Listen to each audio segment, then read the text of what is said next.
आता भगिनींचं सायवर एवढं प्रेम असतं की आपल्या सख्या नवऱ्यालाही ते पडू देत नाही.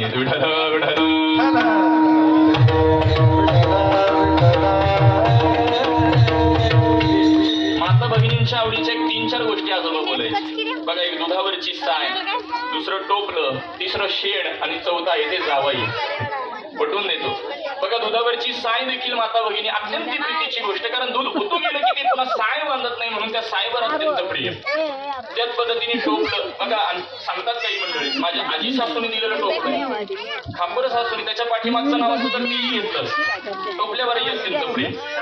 शेण जर रस्त्यावर कुठं पडलं तर माता भगिनी ठेवतात का? लगेचच उचलून घेतात. शेणावरही अत्यंत प्रिय. आणि जावई ते तर सगुण ब्रह्म म्हणतात. जावई जर गावामध्ये आले तर कीर्तनाला सुट्टी देतात की जावईला सुट्टी देतात? कीर्तनाला सुट्टी महाराज, जावयाला सुट्टी नसते. जावयाचं प्रेम पटवून देतो. पहा 3 प्रकारचा चहा सांगतो मी. वारकरी चहा, महाराजांचा चहा, जावई चहा. वारकरी चहा 90% पाणी 10% दूध याला वारकरी चहा म्हणतात. 50% पाणी 50% दूध याला महाराजांचा चहा म्हणतात. आणि 100% दूध याला जावई चहा म्हणा. विठ्ठल विठ्ठल.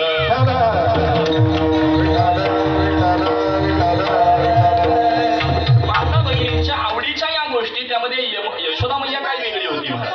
दूध ओतू गेलं की ते साय बांधणार नाही आणि म्हणून यशोदा मैया स्तनपान करत असलेल्या कृष्ण परमात्म्याला खाली ठेवते, दुधाकडे धाव घेते. सामान्य गोरसाकडे धाव घेतली गोपतीला सोडून, म्हणून भगवान परमात्मा माठ पडून भांड फोडून टाकतात. अशा परमात्म्याच्या लीला आहे. भगवान परमात्म्याला हळूहळू आता मोठं करावं लागणार आहे. भगवान परमात्मा मोठे झालेले पाहता तर आपले सवंगडी गोळा केले, मात्र सवंगडी पाहता तर सगळे अगरबत्ती पहिलवान. तुमच्या घरी दही दूध टोपलोनी पिकत नाही का? सगळी मंडळी म्हणतात कृष्णा भरपूर पिकतं, मात्र सगळं काही मथुरेच्या बाजारला. कृष्ण परमात्मा संघटना स्थापन करतात. उद्यापासून कोणीही दही दूध टोपलोनी विकण्याकरता मथुरेच्या बाजारला जायचं नाही. याला कारण शत्रू बलवान होतोय, मात्र संघटना नवीन, सभासद लहान. कोण ऐकतं महाराज? सामोपचाराने सांगून पाहिलं, कोणीही ऐकलं नाही. म्हणून भगवान परमात्म्याने दंड स्वीकारला. प्रत्येकाच्या घरी जाऊन ते काढून घ्यायला सुरुवात केली. याला आपल्याकडे चोरी असं नाव आलेलं आहे. भगवान परमात्मा सांगतात आपल्याला उद्यापासून चोरी करायची. आता चोरी करायची म्हटल्यानंतर हत्यारही पाहिजे.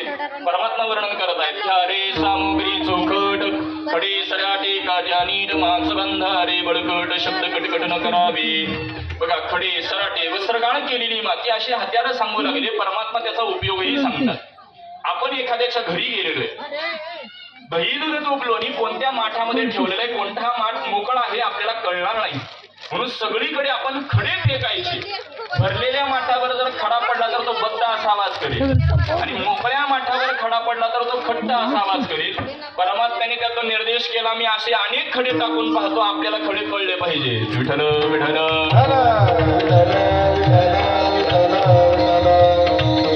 खड्यांचा उपयोग सांगितलेला आहे. परमात्मा वर्णन करत आहेत की आपण पूर्वी शिंक होतं, आता शिंक राहिली. आता त्या शिंक्यावर ठेवण्याची एक पद्धत. ते जर माझ्या हाताने जर मला घेता आलं नाही तर काठीने मीही फोडेल, मीही पिईन आणि तुम्हालाही पाजेल, असा काठीचा उपयोग सांगितला. परमात्मा बोलतात आपल्या गोंधळाने जर एखादी गवळण जागी झाली तर आपण काय करायचं? आपल्या जवळ असलेले जे काही गाढव काटे, त्याला सराटे, गाढव काटे ही म्हणतात, ते पाठीमागं फेकायचे, निघून जायचे. भगवंताने गाढव काटे म्हणजे सराटेच का निवडले होते? महाराज, सराट्याचा गुणधर्म असा आहे, तो काटा कसाही पडला तरी काटा उभा असतो. तो इजा नाही जास्त करत, मात्र पाऊल पुढे टाकू देत नाही. म्हणजे माझ्या भक्ताला त्रासही झाला नाही पाहिजे आणि याची तक्रार पुन्हा नंदबाबांकडेही गेली नाही पाहिजे. म्हणून भगवान परमात्मा सराटे निवडतात. त्यातला एक गोपाळ म्हणतो कृष्णा, एक जर गवळण जास्त शिकलेली असेल तर, जास्त शिकलेली म्हणजे घरातच चप्पल घालून फिरणारी, त्यावेळेला काय हा ट्रेन नव्हता महाराज. आता हॉलची चप्पल, किचनची चप्पल, देवघराची चप्पल आली महाराज. विठ्ठल विठ्ठल.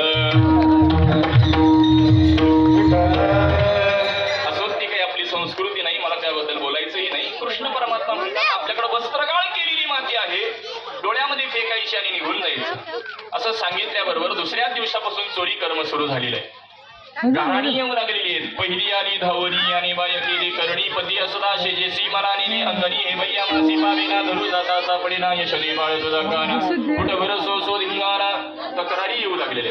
महाराज, प्रकार असा घडलेला असतो वाड्यावरती म्हणजे नंदबाबांकडे तक्रारी ज्या यायच्या, कृष्ण परमात्मा त्यांच्या घरी गेलेलेच नसायचे, त्या मंडळी तक्रार करायला यायच्या. मग त्या मंडळी का तक्रार करायच्या? कृष्ण परमात्म्याला आपलं मुख दाखवायला यायच्या की तू आणखी आमच्या घरी आलेला नाही, म्हणून तक्रारीचं निमित्त करायचं. आणि परमात्मा विचार करायचे की मी यांच्या घरी गेलोच नाही, या विनाकारण तक्रार करतायत, म्हणून त्या दिवशी भगवंताई त्यांच्या घरी जावं, दही दूध दुबलोनी खावं, सांडावं, अशा काही लीला भगवान परमात्म्याच्या सुरू झालेल्या आहेत. एक गवळणी बोलू लागतात, काही गवळणी आलेले आहेत यशोदा मैयाजवळ आणि बोलू लागतायत, यशोदे कृष्णाला सांगावे गोकुळी राहावे का जावे.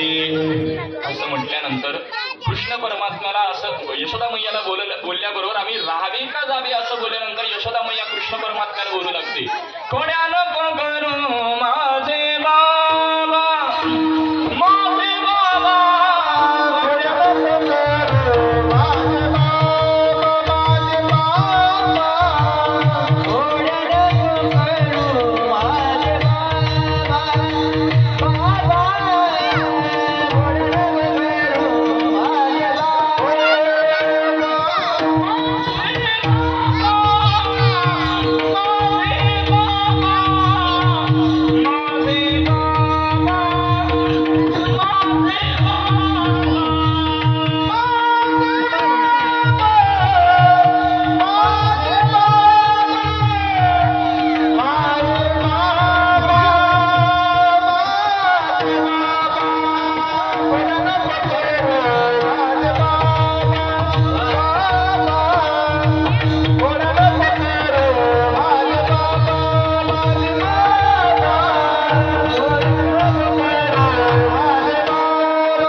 परमात्मा ज्यावेळेला माणूस कंटाळतो